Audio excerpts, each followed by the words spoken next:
I think we are live. Welcome everyone to another episode of Actors Theater Unscripted.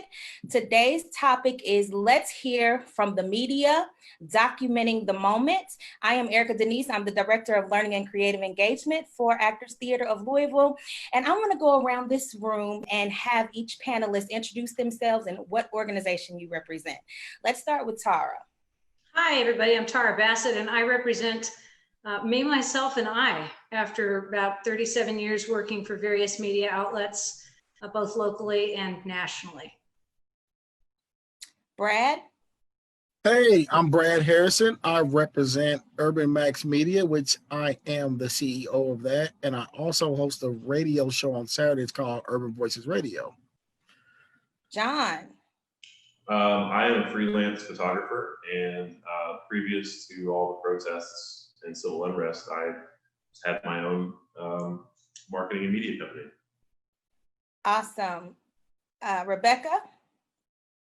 Hi, everybody. I'm Rebekah. I work for WLKY as a photographer editor, but I am also CEO of Cloudwatcher Studios, LLC. So freelance filmmaker and photographer, I guess. I love it. And last but not least, Gilbert. I'm Gilbert Corsey. I'm an anchor and reporter with WDRB News, anchor the News at 4.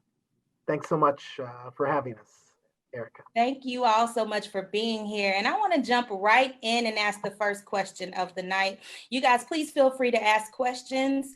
If you would like, put the questions down in the comment box. Also, if you haven't already, like and share this post, like our page on Actors Theater of Louisville, and share this video. So what is it like? Wait a minute, sorry. Wrong question. Why did you go into your field of journalism, photography, videography? What made you do it? Who wants to go first? I'll go first, I guess. I'm sure Tara.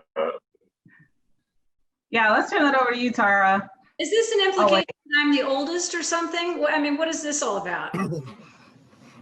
I'll tell you, I believe it or not, have a political science degree as well as a meteorology degree, and have always been interested in the way the world works, and was told by someone that I would make a great weather person. And the news director at WRKA radio hired me to start doing traffic and weather. And then the news director at Wave saw me and thought he'd give me a shot at being a third string weather person. And then the inimitable Hal Stopful started the news at Channel 41 at the time and hired me to be a meteorologist there. And I've done home building, I've done banking, I've done hospitality, I've done medical, news and anchoring. And, I love to find out more about whatever it is that I'm talking about. So asking questions is natural to me. And one of the greatest gifts that this last 3 weeks has brought to me is that I made a conscious decision that I was going to listen. So that's my job right now. Brad, why did you do it? My story is a little different. When I decided to get into media, I was a student. It wasn't long ago. I was a student at University of Louisville, and I was in the communications program. This was maybe 2011, 2012. It was during the time. Well, it was maybe 2014. It was during the time we were experiencing the Trayvon Martin situation. And Trayvon Martin was a hot topic. And at U of L, in most of my classes, I was primarily one of the only Black students in most of my classes. So when Trayvon Martin happened, there were, I was older, I'm in my 30s then, but a lot of younger white kids were in class, and their perception of Trayvon was just, he was a thug with the hoodie on. And if he wasn't wearing that hoodie, then he wouldn't have been murdered. So we began having the conversation, and as we had the conversation, I was explaining to some of the students that the perception of Black Americans to other races, when you don't actually have an interaction with them can be totally different than who we actually are. So for example, I was letting them know, if I'm in my neighborhood, a black man might be wearing a hoodie, and I can distinguish between a basketball player or maybe somebody that is wearing a hoodie for a shady purpose. But someone from outside our community might not be able to realize that. So they automatically may assume that this is somebody that's up to no good. So anyway, long story short, I decided to start writing blogs then. And the purpose of my blogs were to highlight positive African Americans from the city of Louisville, because I felt like in mainstream media, African Americans were usually portrayed for being murdered or committing murder or crimes. There were rarely any positive stories. So I started getting out in the community and I started interviewing business. I think I interviewed Super Chef. My article was the one that took it national. They led him to the TV show. Wow. I interviewed Seafood Lady. I was her first interview. A lot of people in Louisville, I was their very first interview when they were maybe in their homes or their business was new. So the goal was to show the rest of the world that Black people, particularly Black men, aren't the image that we're often portrayed on television, and also to young kids coming up that you can be whoever you want to be, because often we don't see positive images of Black people in media. So my goal was, I'm going to make my people stars. And I started writing, and it turned into Urban Max Media. I love it. I love it. Jon, what about you? Oh, well, so I'm 30 now, and when I was about 14 years old, my father gifted me from a yard sale an old Chinon Student 35mm film camera. Pentax came out, a couple of lenses, and I just kind of started from there, just exploring around. He was a fantastic photographer whenever he was younger as well, so I just kind of took after him and some of his examples of just composition and some of the basics. And I grew a little bit older. I started discovering that I liked girls a whole lot, and I kind of fell out of photography and went down a completely different path into the freight logistics world, which when I look back at it today seems very foreign and not very me. And so I kind of delved out of different creative endeavors and played music for a very long time, and then kind of fell out of that as well. And I'm, just if we're going to get into some of the discussion about our own personal Blackness, I'm biracial. So I feel like I always kind of lived in between two worlds a lot of my time. The one being the world that I identify with most, which is that I'm a Black man, and the other one is that sometimes I'm not Black enough. And then it's a strange. We can get into it a little bit later, but as I started getting a little bit older, I started kind of really focusing on what it was that I wanted with my life. I was just kind of working all the time. I worked for UPS, had a really good job for them for about 13 years, and I was asked to be a model on a set for a commercial shoot for a local beverage brand. And I had already started shooting again, but it was just for fun. I'm a pretty avid wildlife photographer, so I was just kind of doing that for fun. But in this shoot where I was on set and I was watching all this amazing cocktail and food styling, all this direction, all the lights, and I thought, I can do this. I think this is something that I can do. And so from there, that was only about 3 years ago. From there, I kind of increased my inventory of gear, increased my contacts, started working with really big brands, really obsessively started learning the craft. I worked in the whole time that I was working for UPS full time, I also worked in the hospitality industry as well. So I got a lot of those connections and just kind of used it to build up to become kind of this one person just media entity. And did a lot of work with theater companies as well. Actors Theater being one of them. It was always a pleasure to shoot shows and tech days with them. And then once the call came that there was some civil unrest in Louisville, downtown Louisville, that very first night, I felt kind of strange about it, but I knew that I needed to go and take my camera with me. Those first few days, it felt strange to bring my camera with me and grab these artful compositions. But realize that this is one of my contributions to the movement. Some people are very good at sewing masks. Some folks are good at picking up big crates of water bottles to donate, and some people are very good at storytelling. So it's kind of where I assume my role. Thank you, Jon. Gilbert, why'd you get into this field? Oh my. This is the interesting story, okay? So not that anybody else's was less interesting, but nobody else has this answer ever when when these questions are asked. So I wanted to be a professional wrestling announcer, a commentator for the WWE. That's 8-year-old me. And so I can vividly remember what was going on in wrestling at the time. And I asked, and it was also the time of like the Summer Olympics in 1992. And my older brother had been grounded for bad grades because my parents didn't play. And so what I didn't realize is that he's 7 years older than me, and that he was coming in my room and wanting to play board games. He's 15, I'm like 8. And so who wants to play Scrabble with an 8-year-old? I do not have the language to be able to win. What's really happening is that he wanted to watch my TV because he was grounded. And so the only way that was happening is if he was playing board games with me. But so we were watching a lot of wrestling. He was into it at the time, and a lot of the Summer Olympics. And I remember asking my dad, what's that guy's job? And that guy was Bryant Gumbel. And he was doing the NBC Sports Desk. He was doing some Olympics coverage. And I said, so it's his job to watch sports and then just tell people like what he saw? And I was like, that's amazing. And I'm going to do that for professional wrestling.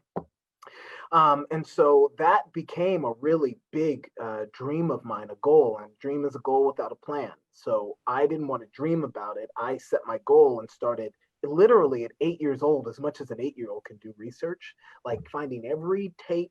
There's this whole community of tape traders and doing research. My parents were like, why are you getting packages in the mail? You're 8. Like, who's sending you anything, right? And I was ordering wrestling tapes from the library, any library that I could find in the state. And I had an unreasonable amount of video rental club subscriptions as well. Everybody remember what Blockbuster and Crazy Mike's and 2-Day Video used to be? I used to belong to all of them. It was a lot. And so through that love of professional wrestling, and ultimately as a child wanting to be a wrestling announcer, I found that I have a very low tolerance for pain. I did not want to get hit.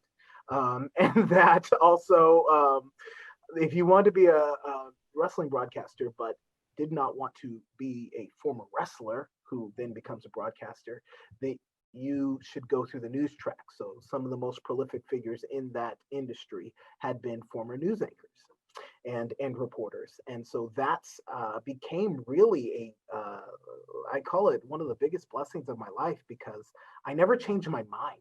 When I was 8 years old, I was like, oh, I'm going to go be a news anchor, and then I'm going to go get into professional wrestling. And never in high school, never in college, when people were fiddling around and changing their majors, I really had a laser focus. And so I work in both worlds, the news by day and professional wrestling by night. But I should say that that's even more of a gift, the whole wrestling thing, because that made me, to be honest, it made me a little bit, I was like, if I'm going to work in this wacky world of professional wrestling, which now, it's on, Fox paid WWE $2 billion to get SmackDown on Friday nights for several years, right? When I started in news about 15 years ago, we're coming out of the Attitude Era where things were a lot, we'll say less PG. And it wasn't as sponsor and media friendly. So when I go tell a news director that I'm going to be a wrestling announcer on the side, in addition to doing the news, it was a challenge at the start of my career, because wrestling didn't scream credibility.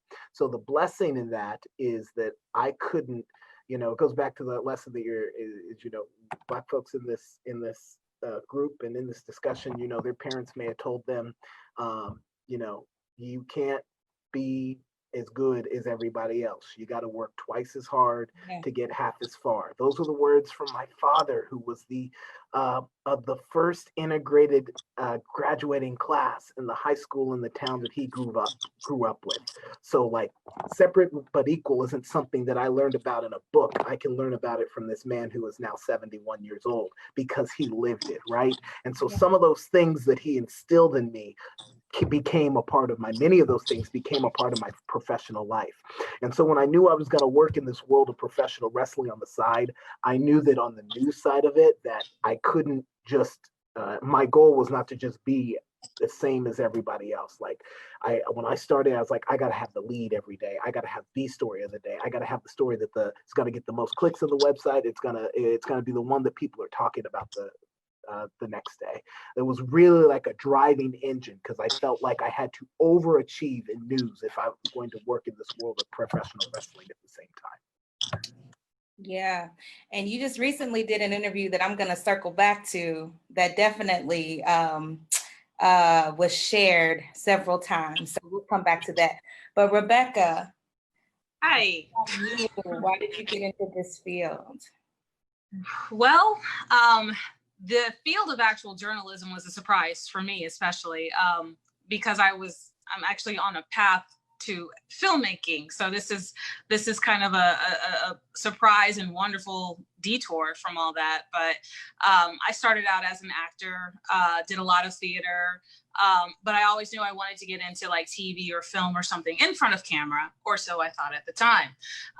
But not all of us have the amazing, wonderful and talented ability to do musical theater like Miss Erica Denise. So kind of prompted me to either find roles that were kind of more suited to me and what it is that I do, or, I figure something else out. Single mom with 2 children. So theater was just kind of out. It was just very time consuming and just relatively difficult to maintain that full-time job and all the other crazy things that happen. So one year I decided to do the 48-hour film festival here in Louisville, and I fell in love with filmmaking. I absolutely fell in love with filmmaking and all of the craziness that was behind it. It made me ever wonder why I wanted to be in front of camera in the first place. So then from that, I went to film school, graduated from Full Sail University with a degree in digital cinematography.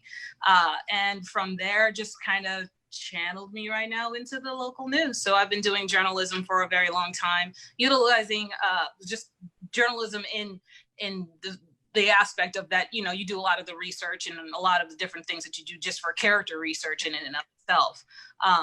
So, and that's always been kind of part of the journey as a filmmaker is we're all storytellers. That's our job, is to tell other people's stories. So got involved with a couple of documentaries, made a couple of documentaries, still making some more documentaries. I don't stop. But that's kind of my story and I'm sticking to it. I love it. So guys, we know what's going on in our city and across the world with the protests.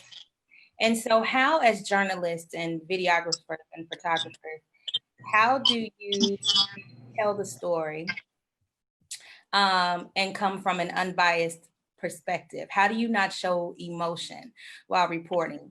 And specifically to Gilbert, then we'll open it up to the rest of the panel. You interviewed Mayor Greg Fisher. Okay. And when I say you were unrelenting, you held his feet to the fire. I was watching the video like, yes, get him, Gilbert, do it. Yes. I was so excited that you were not letting up. So walk us through that interview. What were you thinking? And what were did the powers that be at WDRB say, just have at it? Or did they give you some rules or guidelines to follow while interviewing him? Like, what was that process? What were you thinking? Several questions that you've asked there, so I'm going to try and answer each one in sections. First off, what I was thinking was the opportunity to interview the mayor in the midst of perhaps the greatest challenge of his career as mayor live is just that, an opportunity. And so in that space, for me, it couldn't be about Gilbert, right? So I have to ask the question that the person sitting at home on the couch, if they had an opportunity to talk to the mayor, would want to know. And so I was really thinking about what is, Dan or Sarah or Miss Ella, what do they want to know if they could talk to the mayor right now? And then you mentioned the word unrelenting. And so I form my questions from that space. What questions do our viewers, who are the public, many of which who voted for him, want to know. That was where my questions came from. And then you mentioned being unrelenting. Well, if you interview the mayor often, or you listen, everybody doesn't hear every press conference every day. That's our job, because we're in the media, right?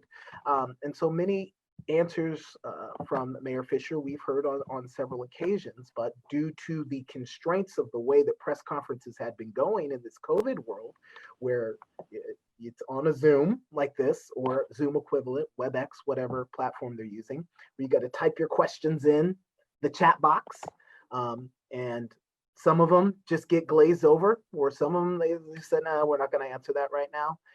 There's no real ability for accountability for that like that. And I hope that makes sense, where you don't even have the real ability to have a conversation and ask a follow-up question.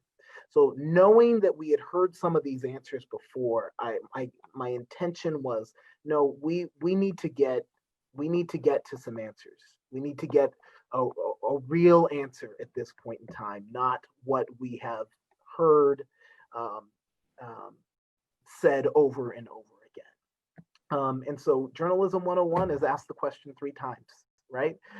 Rebekah, you probably have come across this in doing your interviews as well, right? So you ask again, and then you ask one more time, and maybe you might get to an answer. I'm also thinking I'm also thinking that this is live, right? So I can't, while I want to have this moment of transparency and accountability with the governor, or excuse me, with the Mayor Fisher, which, let's be clear, Mayor Fisher talks about transparency all the time. His office contacted our station and all the stations in town and said, the mayor is available for this live interview during your newscast. So they came and owned the moment and sat down for this conversation, and then came back the next week for another round of interviews. So I just wanted to be really intentional with this time, with my questions, and not accepting of canned answers that we'd heard many times before, because I don't think that Sarah, Miss Ella, or Dan at home wanted those answers. Our viewers and the public who voted him into office deserve more. And then you asked about what was happening behind the scenes. I was working on another story that day. And so when we got word saying he was coming to do this interview, it was late in the afternoon as I was wrapping up the story and preparing for the 4:00 newscast. So as an interviewer, you have to prepare for that. I have to write my questions. I came up with all the questions, and how I was going to drive and direct this interview, when I was going to ask certain questions, what we were going to start with, and then I just, out of fairness, right, I showed it to my bosses, because you don't want to be in a situation where they're getting surprised with something on live television. Yeah. But there were no, we shouldn't ask that. That didn't happen. They were like, okay. And when I came out of the interview, they said, good job. And most of the reaction from the public had been positive. Excellent. Well, you did a great job. If Emmys are handed out, I think you deserve one. You are very kind. Thank you. I appreciate it. Again, it wasn't certainly not about me and needs to that, but that's our job as journalists. We share the story of the human experience, and we have this tremendous, especially right now, responsibility to be that olive branch, to be that conduit to the people at home. Absolutely. And so Tara and Brad, you two, you have your own platform. So how do you go out into the world and report the news back to us? Like, what's your thought process behind the questions that you ask? And sometimes you can have a biased perspective, right? Because you don't answer to anybody. So Tara or Brad, you want to tackle that? Brad, beauty before age, so please go ahead. My approach is similar. I try to ask the questions that the public wants to hear, and I try to be as unbiased as possible. The one of the tricks I've learned to being unbiased is I spend an awful lot of time consuming media that I don't agree with. So I'll spend hours upon hours upon hours a day consuming media, whether it's political, whatever it is, I'll consume media from the other side. And the reason I do that is because we're all just creatures of our environment, and culture is kind of created by your environment. So something that I may not agree with may very well be the reality to someone that lives in a different world outside of mine. So although I don't agree with it, when I listen to it, I can understand why some people feel the way they feel. So that kind of helps me with being biased. But I'll go into an interview and I'll basically try to lay all the facts out, because the good thing about being freelance or being in the community is that I'm actually talking to people in the community. So I kind of have a pulse on what the public is feeling. And I'll go into an interview asking those questions, and it seems to work out. It seems to work out pretty well. Now, of course, we do have our biases. And Mayor Fisher, he's not happy with me after our last interview, but now that would hurt, because I wouldn't say Mayor Fisher and I were friends, but I thought he was an ally, and we were very, very cordial with each other, where we would speak, on a constant basis.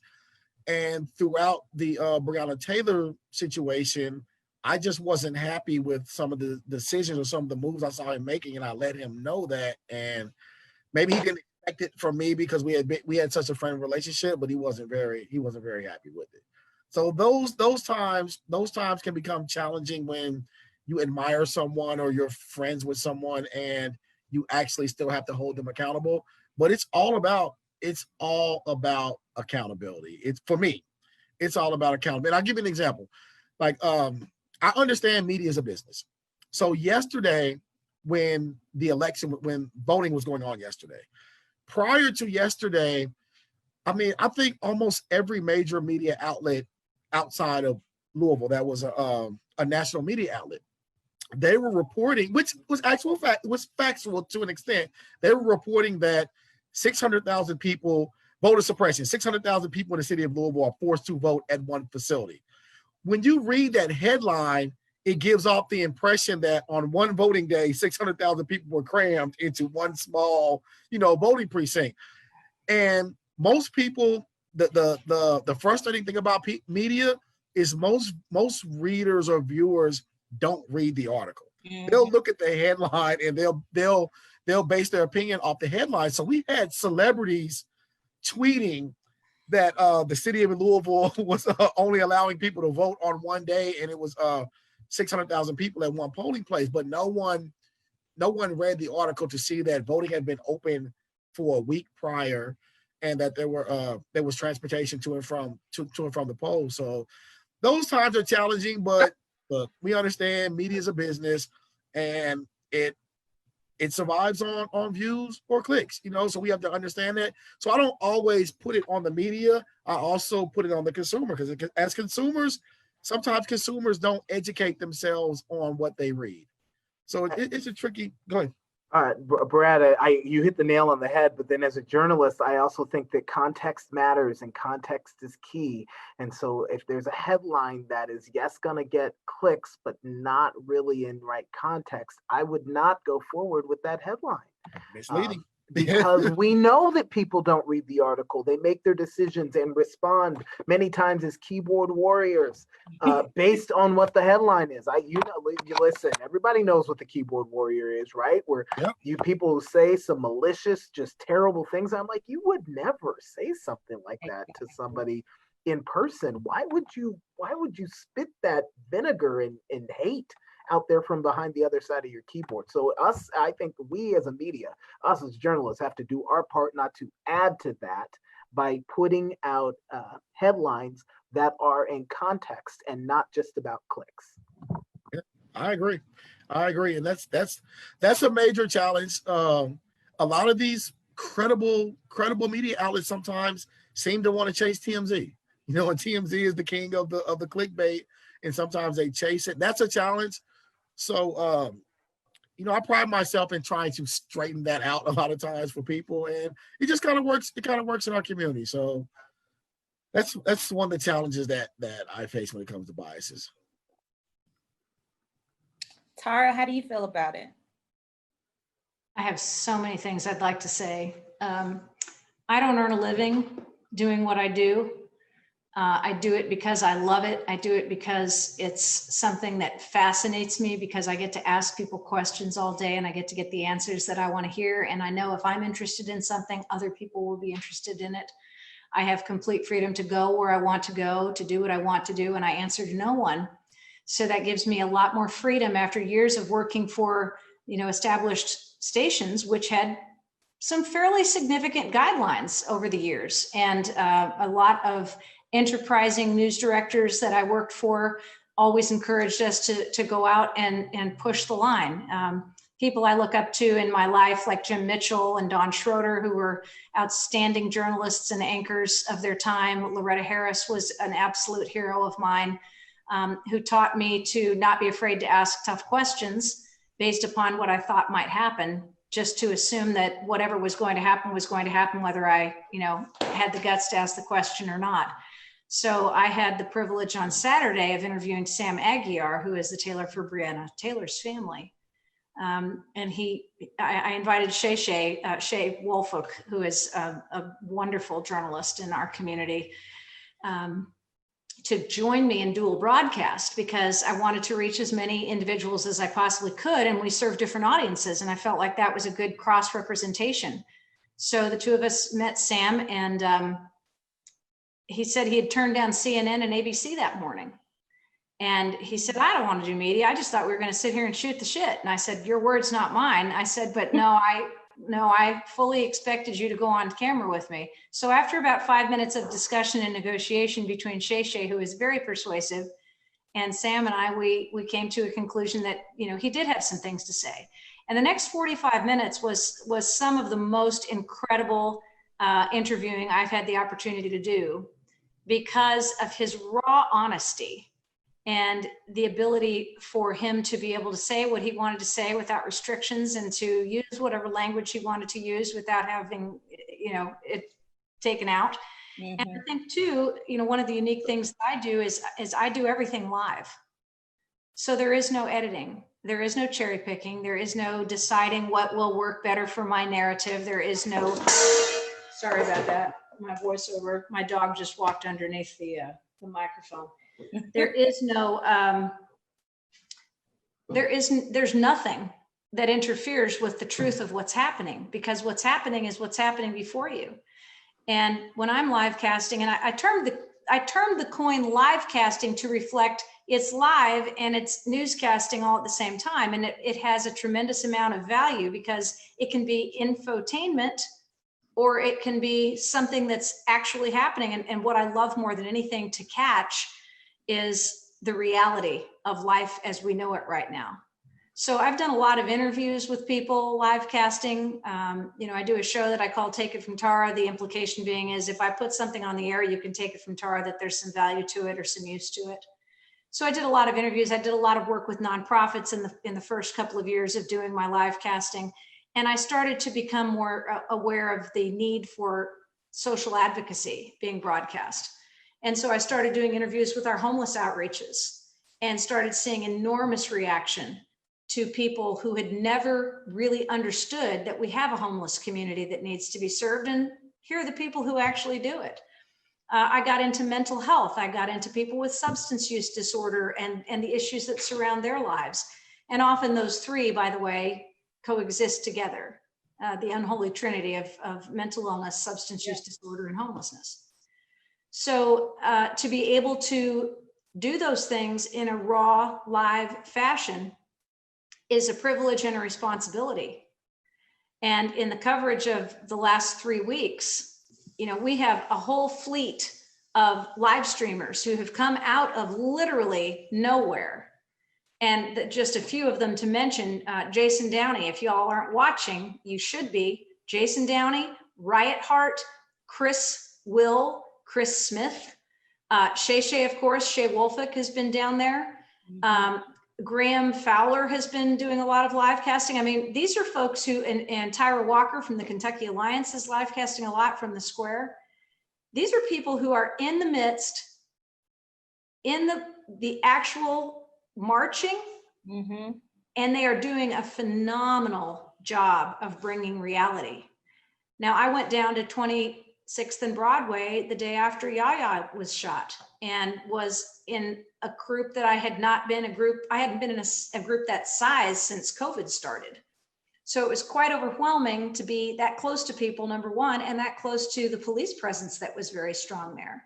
And to watch the police backing down the street very slowly was an incredible situation. Today, I dropped down by Injustice Square Park to see what was happening and to check out what the plans were for the protests in Frankfurt tomorrow, so I would be prepared.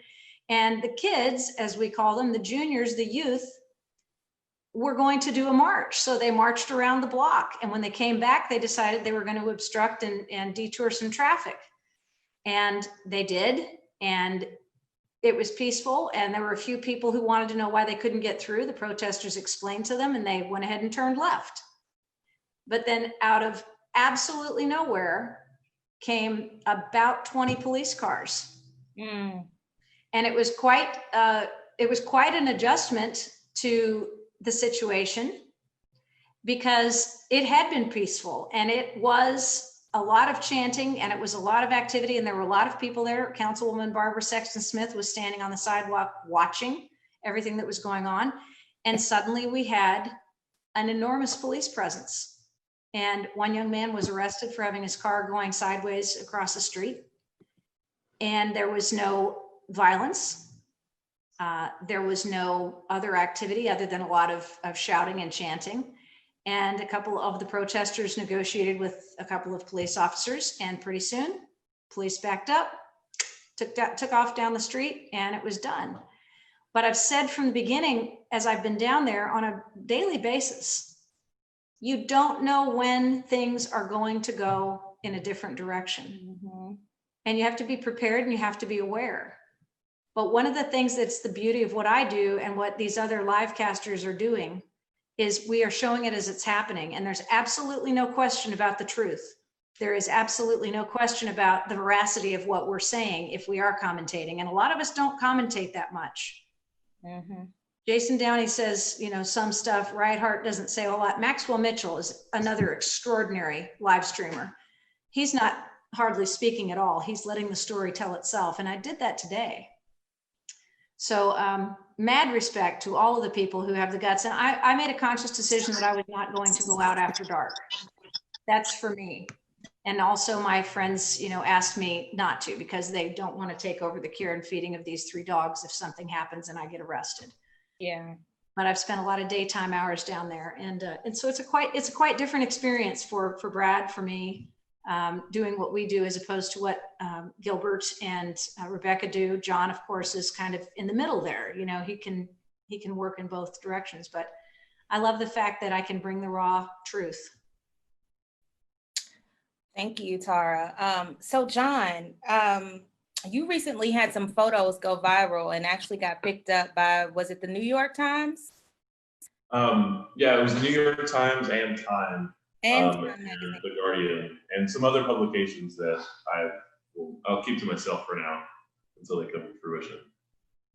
Excellent. So can you tell us about those photos, and like, were you down on the front lines? Was this during the riots?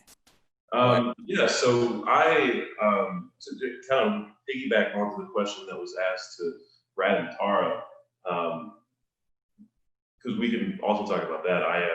I am very, very biased because I'm also a protester. And so as an activist, or as I would consider as an artist activist, a lot of the perspective that you're seeing is extremely unique, because it's, you know, it's very high quality photography, but it's from the inside looking out, not from the outside looking in. And I'm kind of afforded that luxury of you know, being inside of the ranks of the movement. And so, yeah, all of the photos, I think I have 26 days of photos that are all categorized as such, that kind of tell the story as the movement has evolved from day one, when it was just pure pandemonium and no organization, to day 2 when it was a little bit more organized, but then of course there was the gas and the pepper spray later on in the evening, day 3, and then, you know, it's just It's been an interesting process watching it from a documentary standpoint and from somebody who's involved, because that first week I thought there's no way we're going to make it. There's no way that, everything's just so disorganized. And you know what? I don't want to say the first week. I want to say the first 4 days, because it was absolute pandemonium. And anybody here who has been tear gassed, been pepper sprayed, it can be a terrifying experience and be very disheartening. But if you notice, every day on the front and night on the front line, it's always the same people as the night before, no matter what happened to them. Unless they got arrested and they're still in jail, it's the only time you won't see them out there. And so a lot of that documentation is of those frontline efforts, of that very glamorous civil unrest that you see on the cover of Time, or you see on the cover of Vanity Fair, with the big fist raised, looking out over a crowd of other dissenters. But there's a whole another part of this movement that is kind of rising up underneath the tectonic plates of what's happening here, and this humongous community uprising. And I think that's something that needs a lot of attention. We all are, in this room at least, are familiar with the 9th Street Divide, and how heavily redlined Louisville is, and how it's one of the most segregated cities in the country, and all of the nutritional inequity, and all the housing inequity, and all homelessness and drug use, and just general poverty is just kind of pipelined into the west end of Louisville. Well, now is the time that, in the wake of all of this that's happening, that those problems are being addressed by the community in an extremely profound way, and it has support from big brands and huge organizations, and they're all kind of teaming up to fix this. So it's more than just finding justice for the folks that have been most recently killed unjustly by the police. It's finding justice for years and years and years of living in this systemically inequitable system. And so it's beautiful to have participation in both parts of that. Being out on the streets, getting hit with the LRAD, watching all the angry people, being angry people, and then stepping back for a moment and looking at the big picture. It's pretty fantastic. It's definitely it's changed my life. It's made me very passionate. I was always very passionate about community anyway, but it's reinvigorated what exactly we can do if we just a few of us band together. It doesn't take a whole lot. It only takes about 100 people to make the park run as it does right now. And on the biggest days where it's got the most powerful organizers, and it's got the best supply chain of water and snacks and masks and hand sanitizer, it kind of shows us that we don't really need the powers that be at this micro level. So how can we make it bigger? How can we make it everything that we do community oriented, to the point where we don't need things like a police force to be under the thumb of something like that, need its protection, but also face the wrath of it whenever it doesn't align with the color of our skin. John, I want to build on that, just if you will. I interviewed a group of youth the other day from 12 to 18 years of age, and I was fascinated by what they shared with me. And some of their grandmothers are over in the Kentucky Alliance tent, and some of their family members are there protesting, and the kids are coming down every day. And I say kids lightly because they are incredibly mature, articulate people who are learning in the factory of life here, in this environment that is just fomenting growth and change for them. And young Kashawn, who is 12 years old and whose grandmother is Anna Harrison, who's in the Kentucky Alliance tent, looked at me with absolute certainty and said, "I will die for this cause." He says, "I've got little cousins who look up to me and will do what I do, and I will die for this cause." And Tez, who's an entertainer, who's, you guys all know, who's just amazing, and who has a huge flock of admiring fans down there, said, "I believe him. I believe him." That's a pretty profound statement about what you just said, John, is this is a life-changing experience. And it has changed my life in the last 3 weeks profoundly. It is a life-changing experience. There are a lot of people who have died for this cause without ever knowing it. So I think that we're at a point where there's a lot of sacrifice that's being made out there. But it doesn't feel like anything. If you notice, anytime you go out to the square, everything is free. because everybody has sacrificed something to make it free, whether it was just a few dollars for a stack of water bottles, or whether it was $10 for a bunch of Little Caesars pizzas, or if it was an entire livelihood. There are people that they have homes and they live at the park in tents to make sure that there's always someone there. So they make sure that whenever they wake up early to do whatever their work is for the park, that they're there on time to do it. It's really beautiful how much the movement has created a pivot in so many people's lives, that the movement is my full-time job now. Like, the photos and stuff are nice, but that's kind of where I live my entire life these days. Except for this vacation. I just took vacation for 2 days. Got out of town for a little bit, but. Okay, guys, we have a question from the audience. Emily Riviera Broad wants to know if you guys have been following the growing conversation around the dangers of sharing identifying photos of protesters, especially in our current digital surveillance culture. And what do you feel is the responsibility of journalists in this issue? I'd like to hop on this one very quickly. I had a few people that came to me on my Instagram account, and they told me that I should blur out the faces of these folks. And it just also happened that the people that came to me were white folks. And so I got with my mentor about that one, because I know that there are all kinds of different ways that people are being surveyed out there. There's body cam footage, apparently. There's CCTV. There are press photographers. There's news media. I mean, there's all kinds of ways that people's faces are being recorded. There are people out there live streaming, taking selfies the whole time. What I would say to those people who disagree with faces being shown is their heart is in the right place, because they think that these people being identified as protesters will put them in danger. However, you're putting your energy into the wrong place. You're putting your energy into what puts them in danger. Who are the ones that would cause them harm, not the ones that are recording the process. And because there were all those Ferguson protest leaders who all mysteriously ended up murdered several years ago. And I think that what we're doing right now with this movement is also addressing that entire issue. There's a phrase called a reasonable expectation of privacy.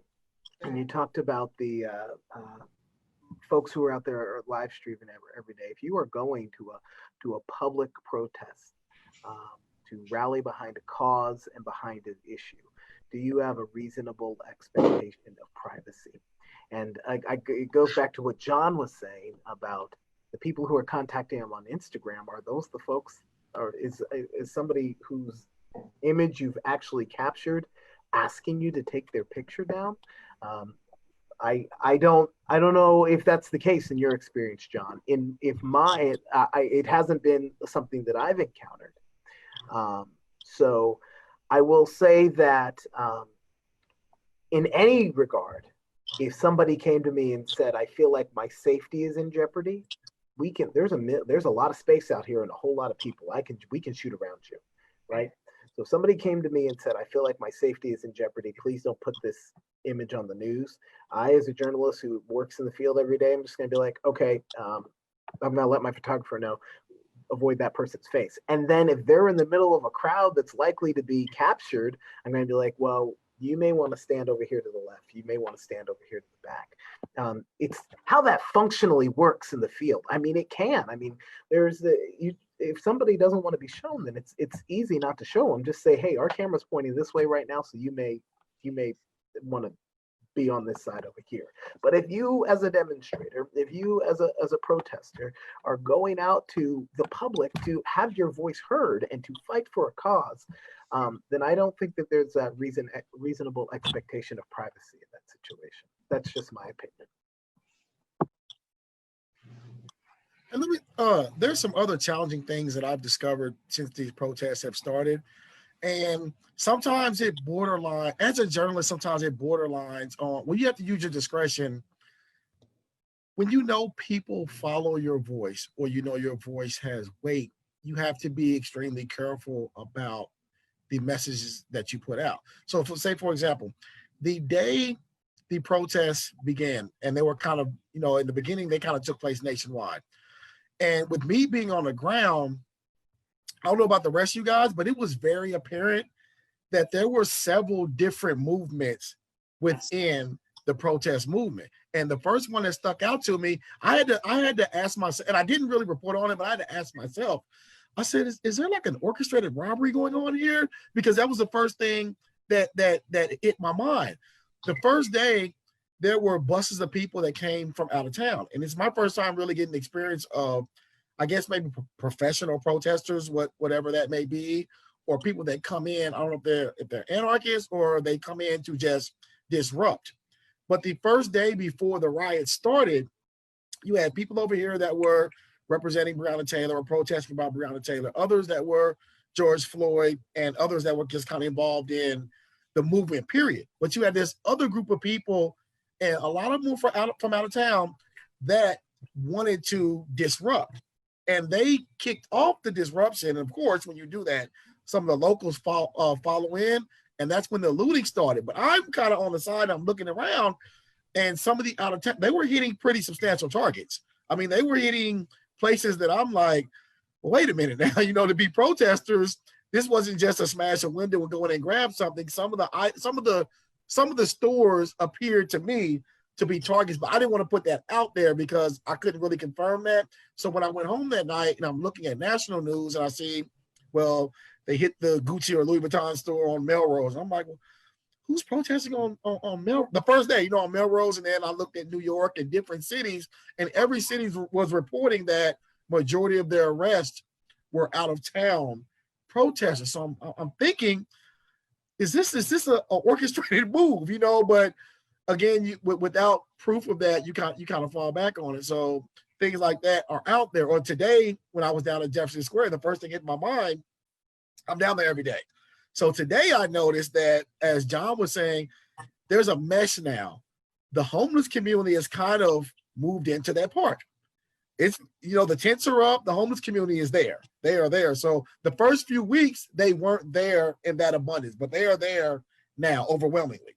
So, and I mean, I get it. I mean, there's food being offered, there's soft drinks, there's medical equipment, and they're there. So I'm asking myself, well, I know in the past how tough the city has been on moving the homeless around downtown. So I'm asking, are we going to see now the city make a play on the park at 6th and Jefferson under the guise of we're moving, you know, the homeless community from here? So I just been kind of keeping an eye on it. That's something I really haven't said to anyone, but it's a reality now that the homeless is in the park. There's tents everywhere. That's interesting. That really is interesting. Because we know that the problem with homelessness has bounced from corner to corner as they have been cleaned out and then circled back. So right, yeah. Like you look at Broadway at First, right? That bridge or viaduct or underpass had been cleared out once before. It's back there. I come down Breckenridge on my way into work, like, and it's back there. But we're really just moving the issue. And not solving it as a city and a community, right? So you tell a person who's homeless they can't be here anymore because they're homeless. We didn't give them a home. We just told them to find another place to be. Well, I can speak to that because I've been working, you know, fairly closely with a lot of the outreaches, which are extraordinary. Councilwoman Barbara Sexton-Smith has also been extraordinarily helpful to the homeless outreaches, trying to get things done. And in the first few days of COVID, Jeff Gill of Hip Hop Cares was one of the major people who moved to get hand sanitizing stations set up around the city. And he and I spoke with Barbara Sexton-Smith a number of times, and over a period of a week, those hand sanitizing stations were set up near the homeless encampments.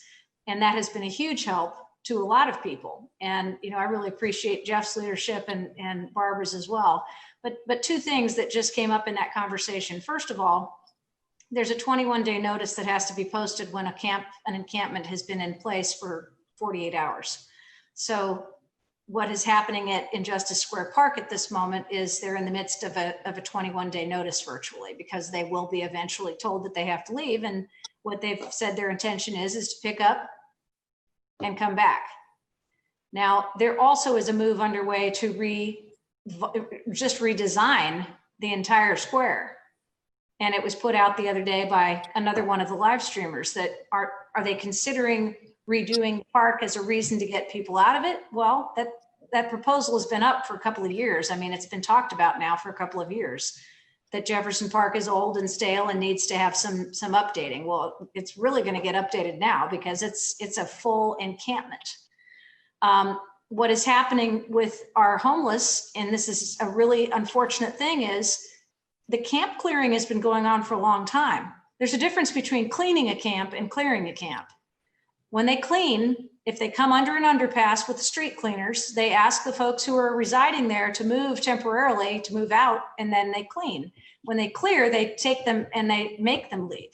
They tell them that they have to go. And in the COVID guidelines that were released at the beginning of this pandemic, one of the most important guidelines was that camps should not be cleared because it enabled the spread of COVID from place to place. So it was very, very clearly stated in the COVID guidelines that we should not be clearing camps, yet several camps were cleared, and it's an ongoing problem. I think the fact that the homeless individuals who have gravitated to the park have actually formed an interesting coalition. And the fact that free food is being served and free snacks and free drinks and free water, of course, is an attractant. It's an attractant to everybody. You know, I try to make a donation every day when I go down there. If I grab a bottle of water out of the cooler, you know, I give Kentucky Alliance, you know, a few dollars to help to keep that going. But we've got so many restaurants right now. Feed Kentucky is going on, you know, gangbusters, getting restaurants to come down. Four Pegs has been to so many restaurants. I mean, seriously, bringing food, barbecuing, making people, you know, be able to eat. And I think that the open arms of the movement to individuals experiencing homelessness is a perfect example of why people should be praising them for being there and not be scared of them, not be scared of the people who are protesting. And as Brad was saying, let's discriminate between the looters and the protesters. Let's discriminate between the agent provocateurs who I interviewed on Saturday morning after the Friday night incidents at the very beginning of the movement. The agent provocateurs are Boogaloo boys who came in from, you know, Newcastle, Kentucky, and people who came in from Indianapolis, and some 3%ers who were there. And you're right, locals did follow them. And some of the folks I called and talked to called them opportunistic looters. So they saw an opportunity and they took it. And some really great people suffered as a result of that. But I can tell you that a recent news story that was yesterday, which caused me a great deal of upset, seriously, and disheartenment, was about a tour of the downtown damage. Not one death was mentioned. The people were described as hanging out at Jefferson Park. There was no credibility given to the occupation.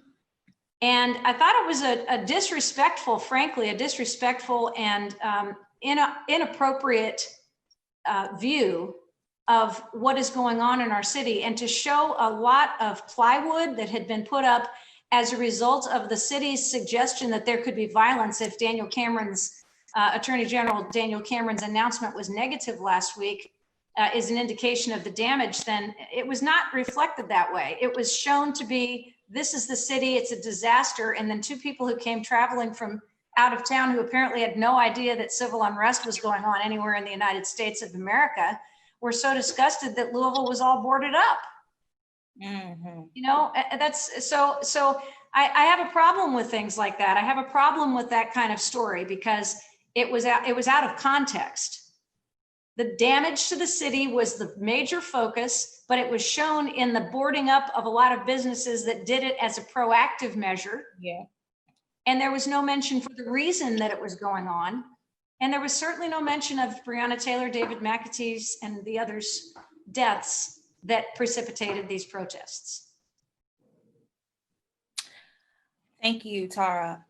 So we are coming to the end of this discussion. I do want to ask one or two more questions before we get off.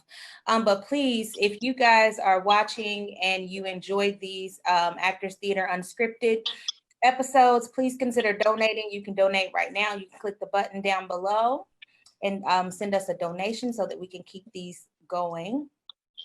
Also, like our Actors Theater Facebook page if you have not liked that already. Okay, and so I want to go back to Brad's point about making sure that you verify the information before you report on it. And so how important is it to fact check and make sure that you are reporting actual and factual information? So In case in point, I'm sorry, before that, somebody, I don't know what news station it was yesterday, reported that it was going around everywhere, that the polls were being kept open until 9 o'clock. Right. But the truth was they closed at 6:30. But they circulated that story all around Facebook and, you know, gave people false hope that they had until 9 o'clock to get to the fairgrounds. And then they had to retract it. So, yeah, was it WDRB, Gilbert? I do not know. Was it? I hope not. Gosh, I believe it but was. here's LKY. here's It was not us. from the inside of a newsroom, and I don't care what profession you're in, no one is perfect, and so we as a media should do the responsible thing, and it sounds like that media outlet, whoever did it, retracted it and own your mistake. Yeah. No human. There was only one perfect being, and his name is God. And last time I checked, he was not like reporting. Like, so I can't sit here and say that mistakes don't happen. I will tell you, as a journalist, I feel tremendous. I've always felt a tremendous responsibility to get the facts right. But there's a loud voice, a really, really loud voice that's saying, don't trust what the news is telling you. They're getting it wrong. They're fake. And that voice is coming from a place. I said, just because you don't like the facts doesn't mean it's fake. You just can't be right. You have to be 150% right. And here's the example that I use with this all the time. I had done an investigation a couple of years ago on a small town where a city council member no longer lived in the town that she was elected to represent. She had moved 3 counties away, 45 minutes away, but she continued to stay on the council because there was an agreement cut between her and the mayor because it was a split council. Everything was 3-3, so the deciding vote went to the mayor. But she was no longer living in this town, so she was no longer eligible to be on the city council. And by the way, she's also still she was getting a few $100s a month in the taxpayer stipend, but not living in the town that she was elected to represent. So she was not eligible for office. And, we had proved that she had moved. We got the documents, the deeds, the proof the sale of her house. We had video of her family at the new house. Most importantly, she had changed her ID and her voter's registration. So she wanted to vote in one community and serve in another. And there had been, we also, through open records requests, obtained the letter from the Attorney General's office that said you're no longer eligible for office, and so if you do not reside in this town, and so she changed her mailing address to be City Hall. Like it was what it was. These were all the facts, and we had them laid out. Here's what I say: you can't just be right. You got to be 150% right, and then show people while you're right. Because I tried to do an interview with this woman. I I called and I emailed. If by the time you see a reporter doing a confrontation interview, an unscripted, hey, I got to talk to you now interview, please understand that is the last resort. And so I knew that they were having a council meeting. I went to the city council and I waited for her to show up. And then I had that interview with her. And I was like, why are you still serving on this council 8 months after you had moved out of this town? The day after our story, she resigned because she was not eligible for office, to be clear. But I got emails saying, why are you picking on that lady? And I said, what? She was 5'2" and maybe 110 pounds, 15 pounds soaking wet. I was 6 foot and more pounds than I'd like to say. And the perception even though we told a truthful news story, was, well, why are you picking on that? Why are you picking on that lady? So you can't literally, if you can't report the truth of what's going on and people like believe what you say, and even when you do report the truth, they still find something wrong with it. That's a really hard position as a journalist to be in, and that's just the state of journalism right now. So with that, you have to like quadruple check those facts and not just have one document, maybe have 2 or 3 plus an attributable source that you can have to go along with it. We all heard that the outside agitators were coming into the city, right? The mayor said that many times in his press conferences. There were lots of people on the ground saying that, but it didn't align with, at least at first, it didn't align with what we were seeing in arrest slips. We were not seeing more people from outside the city being arrested. So we didn't have the documents to back up what we were being told. So that story at that moment is an example of when I can tell you it didn't move forward until we had records to say, well, this person was from Indianapolis, or this person was from XYZ community. Well, the records of the arrest slips did not match what we were being told by the administration. So we could not continue with that narrative like that in that vein. Erica, I want to just add one real quick thing. I think one of the things that people who have suddenly decided to become live streamers are really learning is that you can't just broadcast what you heard, what you think you know, and what you believe to be true. You can describe what's happening. You can give a commentary that lends validity to that. But one of the worst things that's happening right now is the rumors that are spreading. Because, a week and a half ago, we heard the KKK is planning a rally at the, police station in Shively. Well, the police had blocked it off because they'd gotten threats against the police station. They physically blocked off the park. They weren't creating a red carpet for the KKK to come in and protest. But it took a live streamer to go down there and ask them that question and get the answer.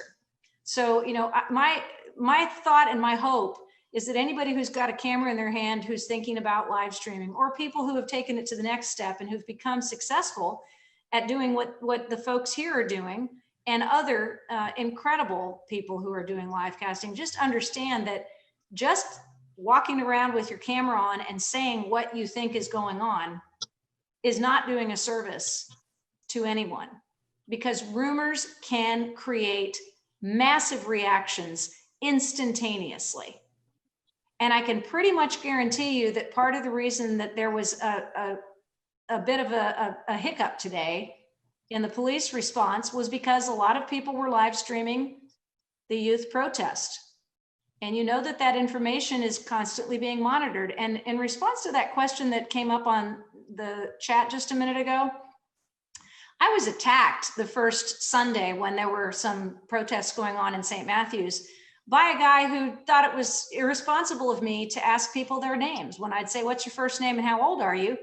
I'm doing a demographic survey of my own. They have the right not to answer me. If they don't want to be identified, they have the right to say, I don't want to talk on camera. If people hold their hands up to me, I just pass them right by. But it's interesting that other people, and I'm hearing what I think you said just a second ago, Jon, someone else was telling you not to identify protesters. And that's what I was getting too. And I just like, what's your skin in the game? Gilbert used the word keyboard warriors. We use that all the time. Why aren't you out here doing something? And stop telling me what to do. And I actually got kind of snotty, and I typically don't. Most people know that I'm a pretty nice person. I was kind of a bitch to this person. And I just said, I've been doing this for 37 years. Why don't you let me do my job and you go back to your video game, because I'm not afraid to ask people their names. And if they don't want to tell me, they don't have to. But telling what's actually happening and verifying those facts as you're doing it is one of the most important things that any of us who own these wonderful little pocket computers can do, is spread the truth. I say often that there's a big difference in between what you know and what you can report as a journalist. Yep. I mean, there are a lot of things that I know, but unless I got an attributable source and a record to back and a document to back it up, it's not going forward. Yep. Yeah. Thank you all. All hearsay at that point. Thank you all so much. I do apologize. My neighbor decided to cut the grass, so I'm sorry if you hear the noise in the background. But I do want to end by asking the panel a question that's become popular with Unscripted. I don't really know if it's become popular. I just like to ask it. But what do you know for sure? Answer that in a few words or less. What do you know for sure? And then we'll end this great episode. Can I I start know this? for me, I know absolutely Go ahead, nothing. Rebekah. Absolutely nothing. Absolutely nothing. Absolutely nothing. I know nothing. Tara. I can't even tell you all the things that I've learned in the last few weeks, but one thing I absolutely know is that when we stand together, we're stronger. Jon. I don't know a whole lot, but in relation to this movement, I know that we are not going back. Brad. No matter what the public says, they're not always ready for the truth. Ooh. Ain't that it? We're not ready for the truth, ready to handle the truth. I like that. Good answer. Good answer. And Gilbert will close out with you. You're on mute. What I know for sure is that God loves me and that I love him. Amen. And if that is the center of my focus and wherever I come from, it's going to be okay. Amen. Thank you all so much for joining us on this panel.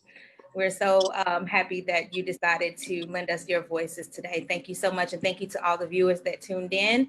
Please go to actorstheater.org. If you didn't get a chance to donate on the donate button on this live feed, you can go to actorstheater.org to support our theater. Thank you all so much. Have a good day. Thank you. Thank you.